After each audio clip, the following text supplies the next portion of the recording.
Hello বন্ধুরা, আজকে আবার একটা রেসিপি ভিডিও নিয়ে আপনাদের সামনে চলে এসেছি। আজকে বানাবো সুজি দিয়ে একটা রেসিপি। এটা বাচ্চাদের জন্যও ভালো এবং হেলদিও।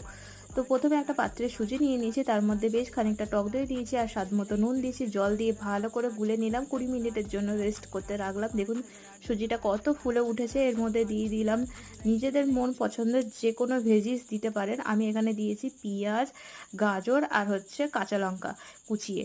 এটা আমি গাজরটা শুধু গ্রেট করে দিয়েছি। আপনারা এখানে ক্যাপসিকাম দিতে পারেন, সুইট কর্ন দিতে পারেন, বিনস দিতে পারেন, আরও অনেক কিছু আছে, ধনেপাতা দিতে পারেন।